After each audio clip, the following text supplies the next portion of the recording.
허환구의 라디오 오늘. 여러분 안녕하십니까, 허환구입니다. 김건희 여사의 디올백 사건을 수사해온 검찰이 오늘 윤석열 대통령과 김건희 여사, 최재형 목사를 모두 불기소 처분했습니다. 300만 원 상당의 디올백, 179만 원 상당의 샤넬 화장품 세트, 40만 원 상당의 양주. 검찰은 모두 직무 관련성이나 대가성이 없다고 판단했습니다. 디올백 등을 건넸던 최재형 목사는 사후 국민묘지 안장, 통일TV 송출 재개 등을 청탁했다고 했지만 검찰은 대통령 직무와 관련해 청탁하거나 선물을 제공했다고 볼 수 없다고 봤습니다. 준 사람은 뇌물이라는데 검찰은 아니라니 이것도 참 보기 드문 경우입니다. 김영란법에 따르면 공직자와 언론인, 사립학교 교직원 등은 식사비도 5만 원이 넘으면 안 되는데 몇백만 원 상당의 명품백을 받아도 문제가 안 된다니 이제 김영란법은 아무 쓸모가 없어진 걸까요? 국민들은 혼란스럽고 개탄스럽기만 합니다. 10월 2일 수요일 라디오 오늘 광고 듣고 시작합니다.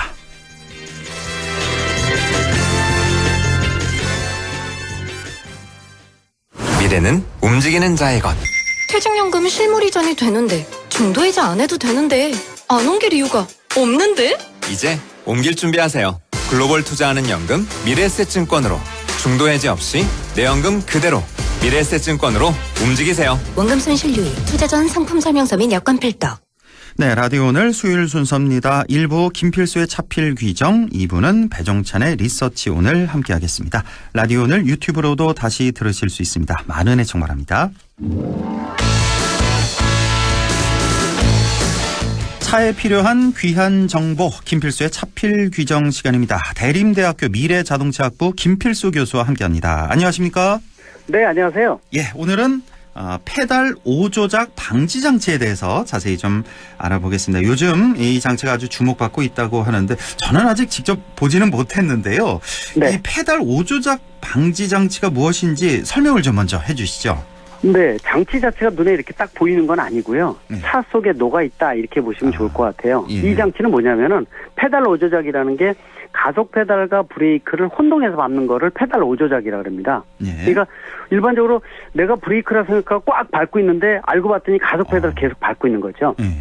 그게 바로 사고로 이어지는 거고, 특히 이제 이러한 이 잘못 오조작에 대한 것들은 뭐 여러 계층에서 다 많이 나타나고 있어요. 특히 이제 가장 많이 나타나는 게 고령 운전자 차량입니다. 아, 예. 특히 이제 이 고령 운전자가 65세 이상 넘은 고령 운전자라고 그러는데 보통 75세 넘어가게 되면은 지기 조작이나 판단 능력이 떨어져서 급격하게 페달 오조작이 많아지거든요. 예, 예.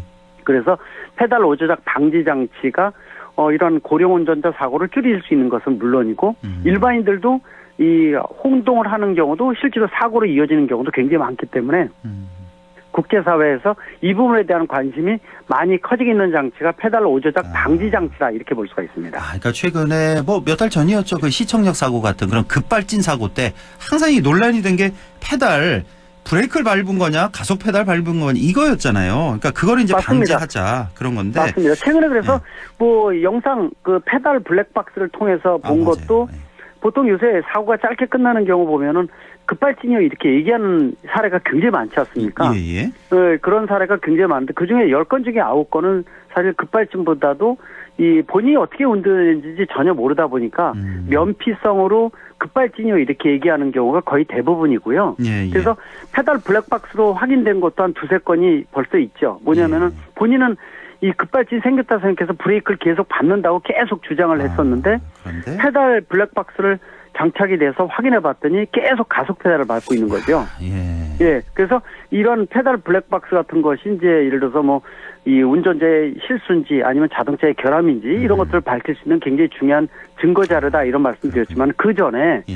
페달 오조작 방지 장치를 장착을 하게 되면은 이러한 여러 가지 사건들을 근본적으로 차단한다는 측면에서 국내에서도 관심이 굉장히 높아지고 있는 상태라고 볼 수가 있습니다. 자, 이게 지금 라디오로 이게 말로 설명이 될지 모르겠는데 최대한 좀 쉽고 간단하게요.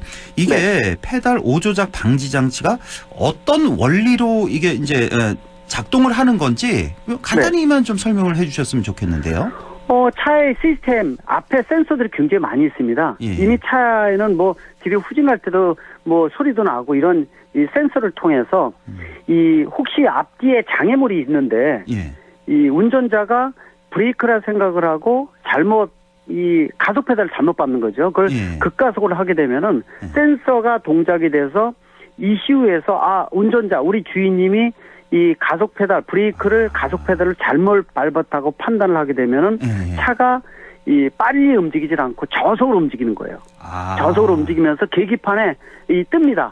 잘못 밟았다고 뜹니다. 그러면서 차는 서서히 움직이니까 운전자가 깜짝 놀라서 바로 바꾸는 거죠. 그러니까 앞뒤에 장애물이 있을 때 그 만약에 앞이나 뒤에요. 앞뒤에 그럴 때 운전자가 가속 페달을 꽉 세게 밟게 되면은 이제 센서가 작동해서 빨리 나가지 못하도록 그렇게 맞습니다. 하는 원리다. 그래서 판단을 해서 그렇군요. 운전자 우리 주인님이 잘못 판단해서 잘못 밟았다고 판단을 해서 차를 저속으로 움직이면서 계기판에서 계속 알려주는 거거든요. 네, 예. 근데 이 장치가 굉장히 중요한 장치인데 이 가장 잘 돼 있는 나라가 일본이에요. 일본에서요. 왜 예. 그러냐면은 우리가 내년부터 초고령 사회 즉 전체 인구의 5명 중에 1명인 25%가 이 65세 이상의 초고령 사회로 접어들지 않습니까? 예. 근데 일본은 뭐 얘기 많이 들으셨겠지만은 20년이 됐어요. 고령 사회로 접어든 지 20년이 넘었습니다. 그러니까, 예. 그러다 보니까 똑같이 말씀드린 대로 페달 오조작 사고가 급증을 한 게 일본이었어요.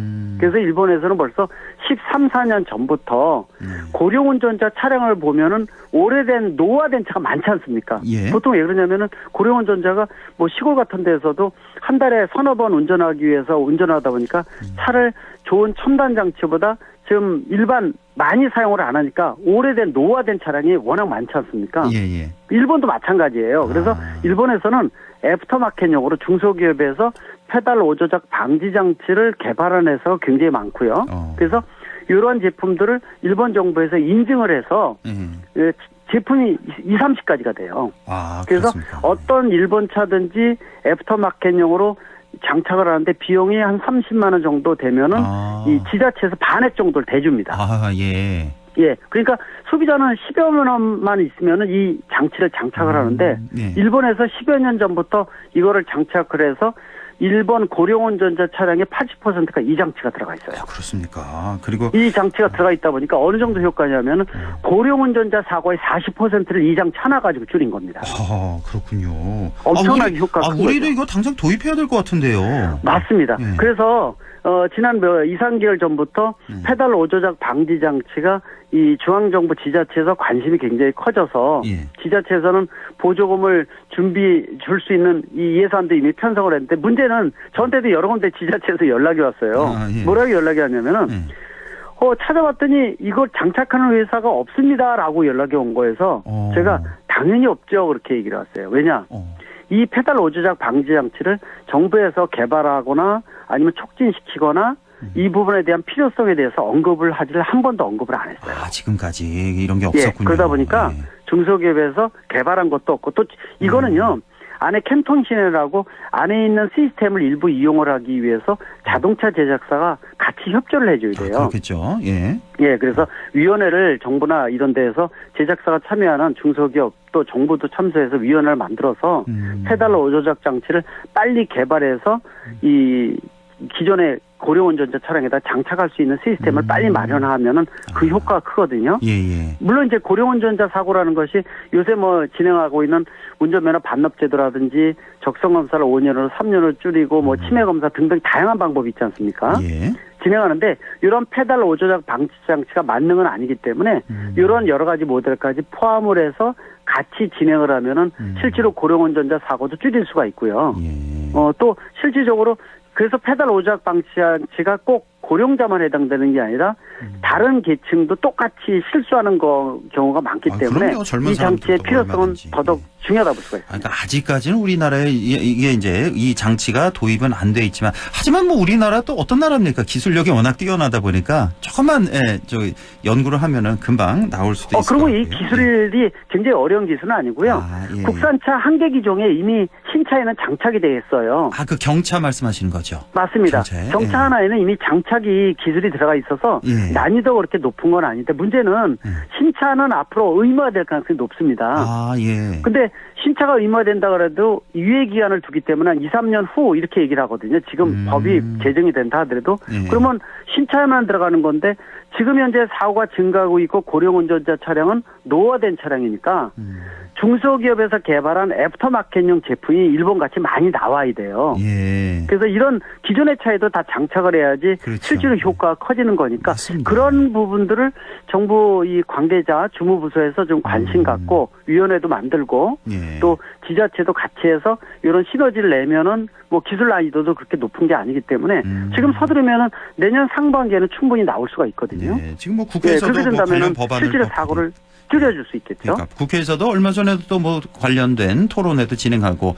법안도 발의했다는 그런 소식도 들어왔고, 자 네. 그리고 이게 이제 뭐 신차에는 앞으로는 이제 장착돼서 앞으로는 이제 그렇게 나올 추세일 것 같은데 기존의 차량 지금 뭐 수천만 대, 지금 우리나라가 몇만 대쯤 있을까요? 자동차가 한 1,000만 대 넘겠죠? 지금 현재 등록 대수가 2,600만 대인데요. 2,600만 대입니까? 예. 2,600만 대 중에서 30%가 10년 이상 된 차입니다. 아이고 그렇군요. 그러니까 10대 중에 3대가 네. 10년 이상 된 건데 그중에서 고령 운전자 차량은 더 고령화, 노후화된 차량이 많이 몰려 있어요. 예, 예. 근데 이런 차에는 우리나라 2,600만 대 지금 페달 오조작 방지 장치가 전무하지 않습니까, 지금? 예, 예. 네, 그래서 제가 말씀드린 대로 그런 부분들을 좀 서둘러서 진행을 해야 하면은 좀 더 이런 이 기존의 차에도 탑재가 되고 또 기술 난이도도 높지도 않고 가격도 일본 제품 보니까 우리 돈으로 한 30만 원 정도 되는데요. 우리 돈으로. 근데 일본에서는 지자체는 반액 정도 대줘요. 그러면 예, 예.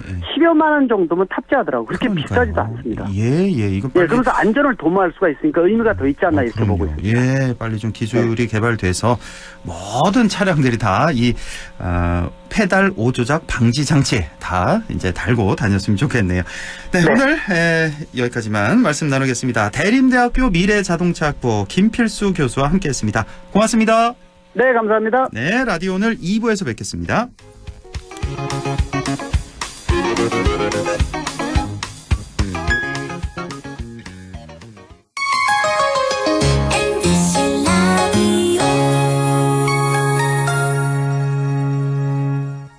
나에게 딱 맞는 대학, 나에게 꼭 맞춘 대학.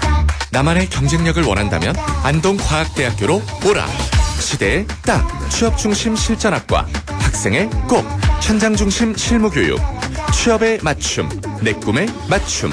나의 드림핏 안동과학대학교. 안동의 자랑 한우와 탈춤이 만났다. 안동국제탈춤 페스티벌과 안동봉화축협이 함께하는 안동한우 할인 행사.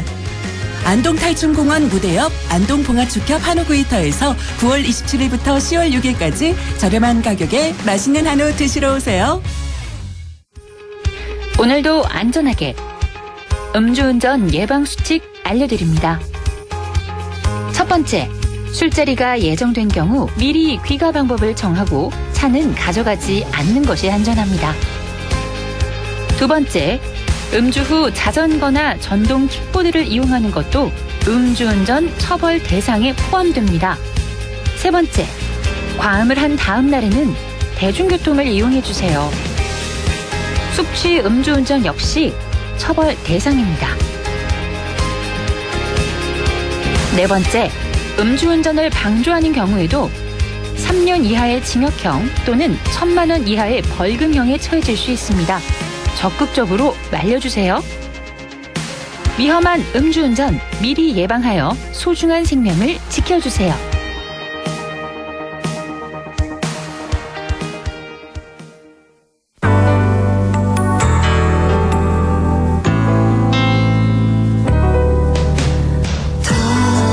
어렵던 날도 많았죠.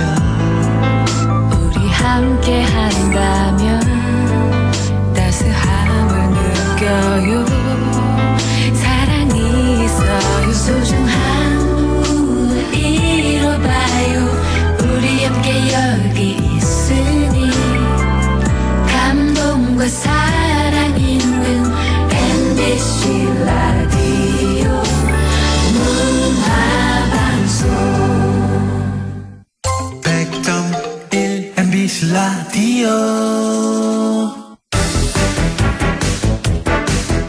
네, 6시 20분 막 지났네요. 배종찬의 리서치 오늘 시작합니다. 오늘도 인사이트 K 배종찬 소장과 함께하죠. 소장님 안녕하십니까?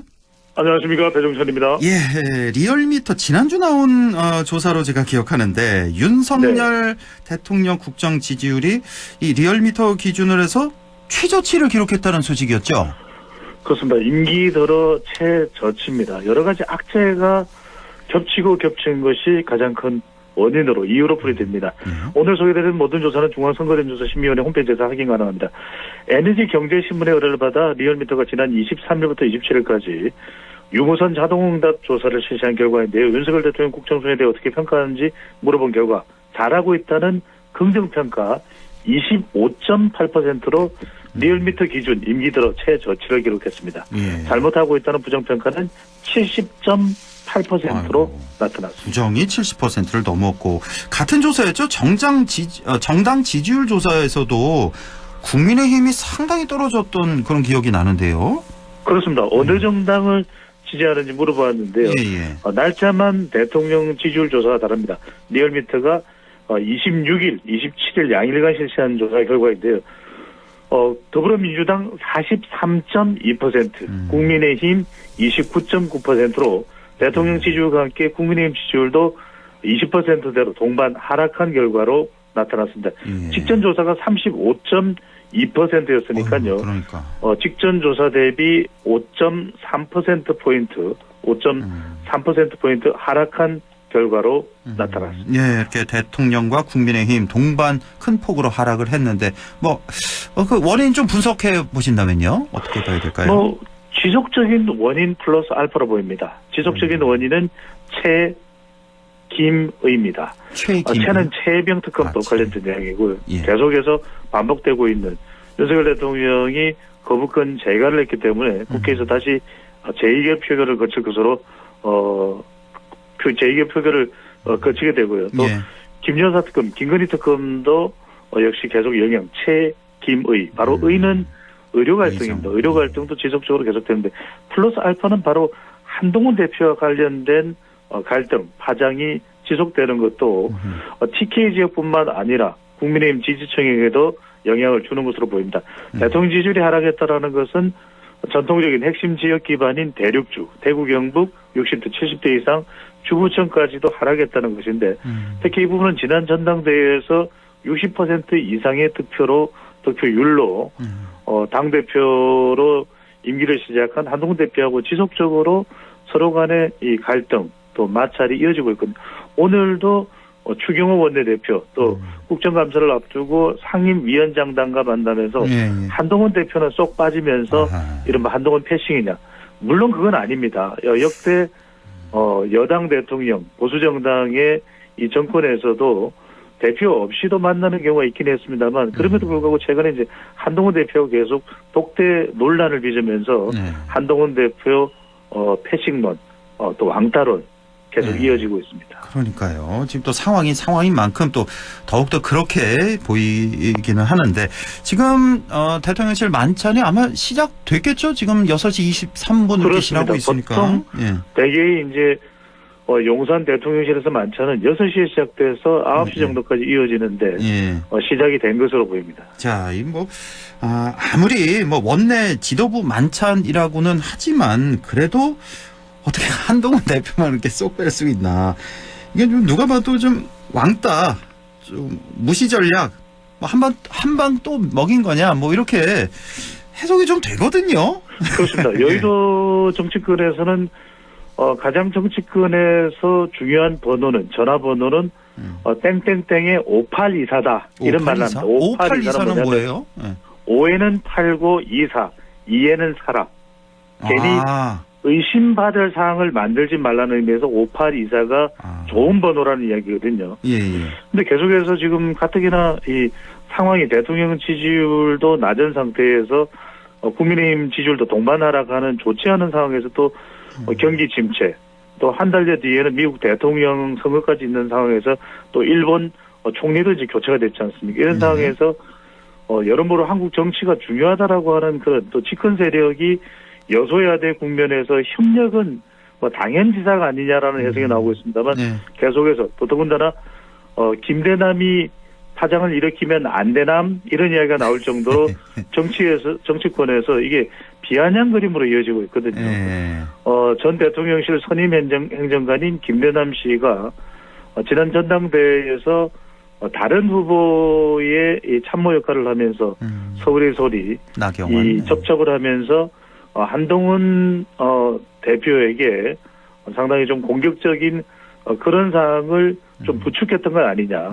이른바 김건희 여사가 얼마나 화가 났는지 모른다. 한동훈 때문에 이런 이제 발언들이 이어지면서 당내에서는 뜨거운 또 분란이 되고 있는 상황입니다. 그 말씀 주셔서 또 좀 여쭤보겠는데 그 녹취록을 보면은 지난 그 비대위원장 시절이었죠. 그 당내 이제 여론조사를 하는데 그 당내 그 선거 자금을 이용해서 한동훈 대표 본인의 어떤 선거 여론조사를 했다.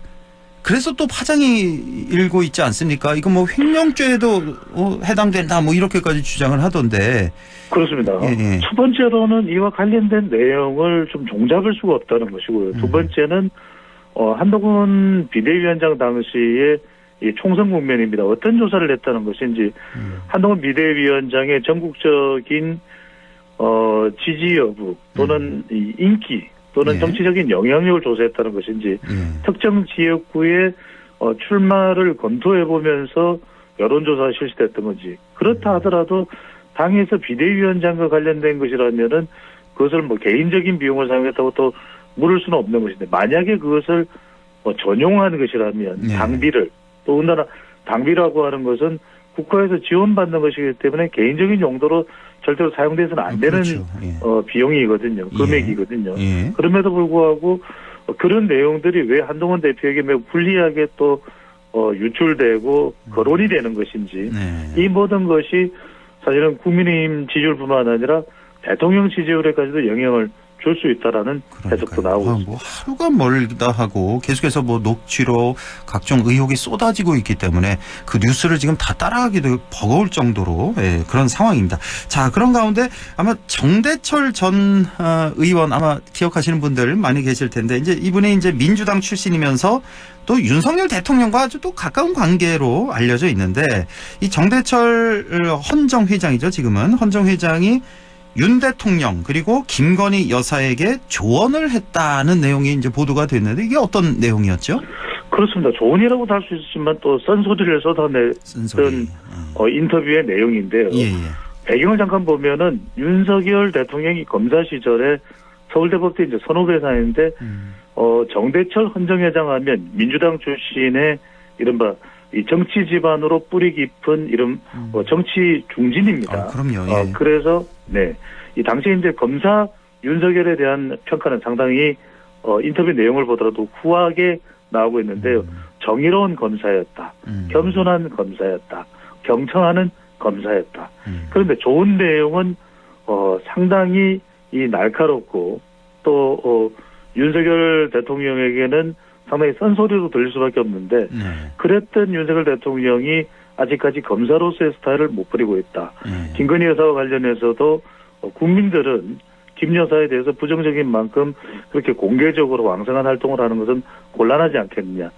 세 번째로는 대통령의 탄핵을 이야기하는 야당에 대해서도 너무 과하게 해서는 안 된다라고 이야기하면서도 우선 윤석열 대통령이 경청하고 소통하고 또 한동훈 대표에 대해서도 지나치게 경계하거나 또는 갈등설이 나오기 이전에 더 껴안고 해야 되지 않겠냐라는 이야기도 했고 특히 이준석 전 대표에 대해서도 언급했습니다.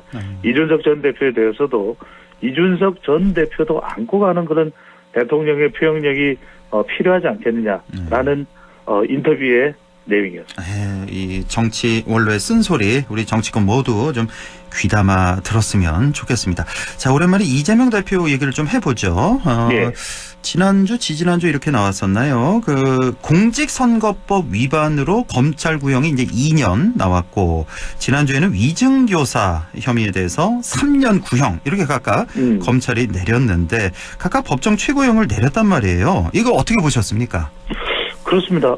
저는 중요한 것은 1심 선고다 이렇게 볼 수가 있겠고요. 또 중요한 것은 호남 여론이다 이렇게 이제 분석을 하게 됩니다. 왜 그러냐면 아직까지는 정치권에서의 갑론을박이 이루어질 뿐 정확하게 여론이 어떻게 될지는 1심 선고가 나오기 전까지는 예단할 수는 없는 상황입니다. 1심 선고가 11월 중에 나오는 거죠? 그렇습니다. 11월 15일에 공직선거법 위반 혐의에 대한 1심 선고. 11월 25일에는 바로 위정교사와 관련된 또 1심 선고가 내려지게 되는 중요한 것은 뭐 검찰의 구형은 아니나 다를까 이 이재명 대표와 관련해서 관련 법 양형 기준으로 최고형을 내렸습니다. 중요한 것은 1심 선고인데요. 1심 선고에서 과연 법원에서 유죄가 나올지 무죄가 나올지는 예단하기 어렵습니다. 다만 유죄가 나올 경우에 민주당에서 큰 흔들림이 있을 것으로 보이지는 않아요. 왜냐하면 일각에서는 민주당이 균열될 것이다. 민주당에서 이재명 대표 관련돼서 손절하는 양상도 여론도 나올 것이다 하지만 그렇게 보이기 어려운 것은 당은 상당히 단단하게 뭉쳐져 있고 특히 이제 그 민주당 내의 검찰 독재 대책위원회에서는 이것은 검찰의 정치 탄압이다라고 강한 목소리와 또 반발을 하고 있는 상황이기 때문에 중요한 건 이제 국민 여론으로 보입니다. 1심 선고에 대한 재판부의 설명, 검찰의 설명보다는 1심 선고와 함께 나오면서 재판부의 설명이 얼마나 여론에 영향을 미치겠느냐. 공직선거법 위반도 그렇고 위정교사와 관련해서 그렇고 그것이 특히 어디에 영향을 미치냐면 바로 이달 16일에도 호남 지역에서의 재보궐선거였습니다만 결국 호남 여론입니다. 호남에서 이건 너무하다. 재판부의 판단을 보니까 유죄가 될지 무죄가 될지는 모르겠습니다만 대법원 확정선고까지는 기다려봐야 되겠다 그러면은 흔들리는 그 파장은 크지 않을 수 있고요. 다만 재판부에서 아주 실형 유죄에 대한 의미를 담고 있다면 적어도 호남 여론 또 당장은 아니더라도 시간이 지나면서는 이재명 대표에게 이재명 대표의 민주당에는 부담이 될 것으로 보입니다. 그 호남 여론이라는 게 그 핵심이 바로 이재명 말고 다른 대안 이런 얘기가 되는 거죠, 그러니까. 그럴 수 있습니다. 허행크께서 말씀하셨던 대로 이재명 대표는 대법원 선고까지 기다리면 되지만 유권자들은 어떤 상황에 영향을 미칠 수 있냐면 의원직을 상실할 가능성이 높아진 이재명 대표. 다음 2027년 대선에는 피선거권이 박탈돼서 대통령 선거에 나가지 못할 가능성이 높은 이재명 대표가 된다면 이건 또 상황이 달라질 수 있기 때문입니다. 그렇군요. 예. 자, 오늘 검찰에서 그 최상병 이게 아니죠. 예, 그 명품백 관련해서 지금 윤석열 대통령, 김건희 여사, 최재형 목사 모두 불기소 처분을 했습니다, 오늘.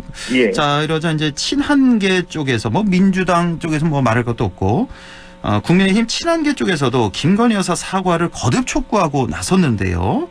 자, 이런 움직임들이 자, 이제 곧 있을 특검 그 재표결 있잖아요, 국회에서. 여기에도 좀 영향을 줄 것이냐. 만약에 국민의힘 이탈표, 소신표가 8표 이상 나올 수 있을 것이냐. 좀 예상을 좀 해보신다면요. 결론을 먼저 말씀드리면은 김건희 특검법이 통과되기는 어려워 보입니다. 또 최병 특검법도 제1결에서 통과되기는 어려워 보입니다. 부결될 가능성이 높습니다. 그렇게 보는 이유는 만약에 이 두 건이 통과가 된다면 특히 이제 김건희 특검법이 제1결로 통과가 된다면 사실 이거는 국민의힘은 대파장입니다. 사실상의 분열 또는 분당 상황까지도 파국으로 치달을 수 있게. 왜 그러냐면 친한 친윤의 극한 대결 국면이 될 수밖에 없거든요. 말하자면 야당과의 경쟁이 아니라 여권 내에 치열한 분쟁이 될 수 있기 때문에 그럴 가능성은 높지 않습니다만 적어도 한 명 이상의 방금 전에 화인크께서 말씀하셨던 대로 이전과는 다른 조금 더 영향을 받을 수는 있을 것으로 보입니다. 그러니까 8명까지 이탈은 안 하지만 오히려 여론에는 더 큰 영향을 줄 수가 있는 것이죠.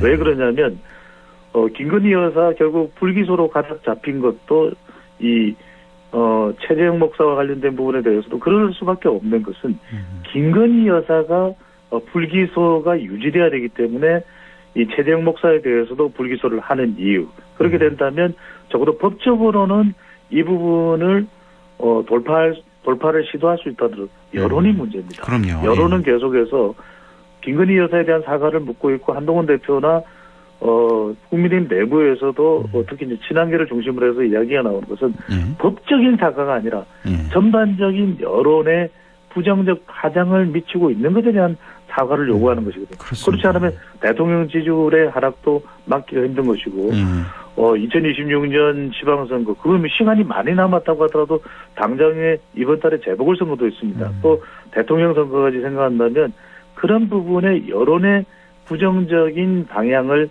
또 영향을 해소하라는 목소리는 더 커질 것으로 보입니다. 지금 당내에서 보면은 윤한 갈등 상당히 지금 점점 고조되고 있는데 그렇습니다. 얼마 전에 어제였나요? 그제였나요? 김대남 씨 녹취록에도 나온 거 보면은 지금 한동훈 대표를 좀 그 당시 선거 당시에 좀 치려는 그런 모의 그런 게 좀 있었다 이런 녹취가 나오고 있잖아요.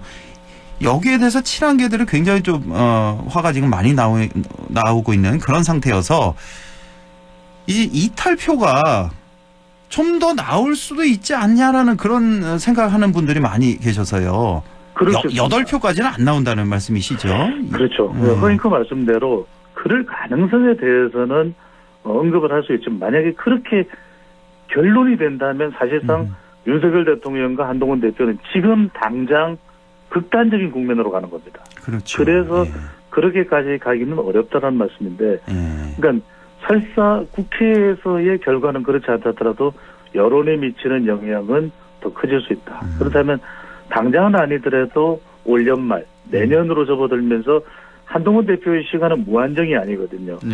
내년 대선에 나간다고 할 경우에 내년 9월에는 대표직에서 내려와야 되는 상황이기 때문에 지금 김대남 전 용산 대통령실 선임 행정관입회장처럼 지금 정치권에 나오는 우스개 이야기가 김대남처럼 하면 안 되남 이런 이야기가 나옵니다. 말하자면 한동훈 대표의 조기 사퇴설까지 친윤계 중심으로 해서 거론되고 있는 상황인 만큼 이 갈등이 단기간 내에 쉽게 끊어지지는 가라앉기는 쉽지 않아 보입니다. 그렇습니다. 뭐 여기저기서 자꾸 녹취록이 공개되고 또 JTBC 같은 경우는 또 특종 보도 연일 이어가고 있고 주가 조작 관련해서 그러니까 지금 크게 봐서 세 갈래입니다. 뉴스토마토 보도, 서울의 소리 보도, 또 JTBC 보도 이렇게 나오고 있는데 자 이게 지금 결론이 어떻게 날지 좀 앞으로 지켜봐야겠습니다. 자 지금까지 인사이트 K 배종찬 소장과 함께했습니다. 소장님 고맙습니다. 감사합니다.